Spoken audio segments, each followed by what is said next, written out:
Assalamualaikum warahmatullahi wabarakatuh. Saya Davina Latania Putri Davidson, NIM 1814200032 dari kelas PBSA semester 4 ingin menjawab soal UAS manajemen. Yang pertama, sebutkan tujuan dari The Basel Committee. Tujuannya adalah melakukan kerjasama dan harmonisasi dalam pengawasan perbankan secara internasional. Dengan adanya harmonisasi standar internasional dalam pengaturan dan pengawasan perbankan, diharapkan dapat memperbaiki iklim dan lingkungan operasi bagi bank-bank yang aktif melakukan transaksi internasional. Di era globalisasi, dengan semakin terintegrasinya sistem finansial dunia. Dengan demikian, sasaran awal dari The Basel Committee adalah standarisasi pengaturan dan pengawasan bank yang memiliki akses usaha yang bertaraf internasional dan melakukan transaksi usaha pada beberapa yurisdiksi otoritas pengawasan bank.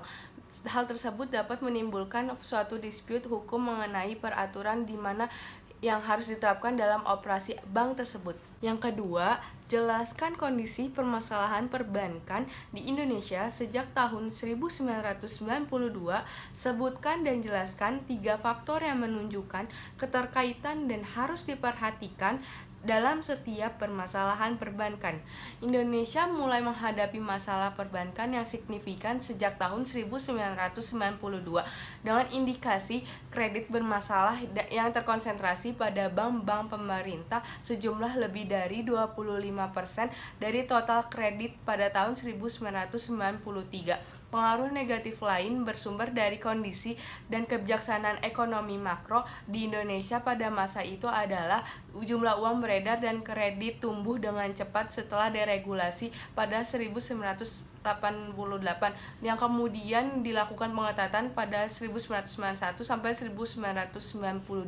Terjadi arus masuk modal jangka pendek mempersulit manajemen moneter.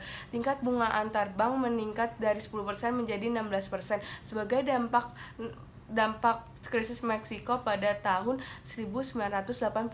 Faktor yang menunjukkan keterkaitan dan harus diperhatikan dalam setiap permasalahan perbankan. 1. Kualitas manajemen bank terutama dalam melakukan manajemen risiko. 2. Kondisi dan kebijaksanaan ekonomi makro. 3. Efektivitas pengawasan bank. Yang terakhir, jelaskan bagaimanakah seharusnya pelaksanaan pengawasan secara efektif bagi bank dan lembaga keuangan syariah.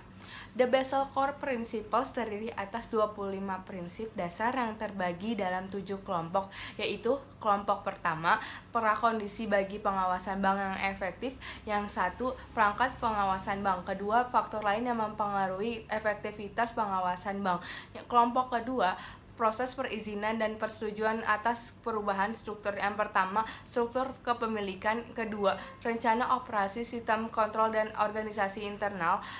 Ketiga, uji kecocokan dan kepantasan bagi pengurus dan manajer senior. Keempat, proyeksi finansial termasuk modal. Kelima, persetujuan awal dari pengawasan bank dari negara asal. Keenam, pengalihan saham sebuah bank. Ketiga, regulasi dan persyaratan prudensial. 1. Jenis-jenis resiko bank. Terdapat 8 jenis resiko. Kedua, aspek permodalan. Ketiga, manajemen resiko kredit. Keempat, manajemen resiko pasar. Kelima, manajemen resiko keuangan lainnya. Keenam, kontrol internal dan audit. Ketujuh, pencegahan pencucian uang. Kelompok keempat, metode pengawasan bank. Yang pertama, metode pengawasan bank terdiri dari metode offset supervision dan metode onsite examination. Kedua, kontrak reguler dan manajemen bank. Kelompok kelima, persyaratan informasi bank. Yang 1, standar akuntansi. Kedua, cakupan dan frekuensi pelaporan. Ketiga, konfirmasi atas akurasi laporan yang disampaikan. Keempat, kerahasiaan dari informasi pengawasan bank. Kelima, pengungkapan informasi. Kelompok keenam, kekuasaan atau kewenangan formal dari pengawasan. 1.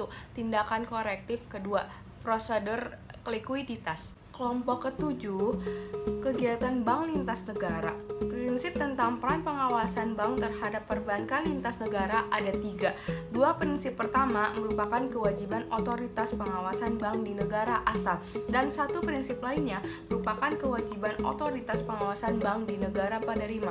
Sekian, terima kasih. Wassalamualaikum warahmatullahi wabarakatuh.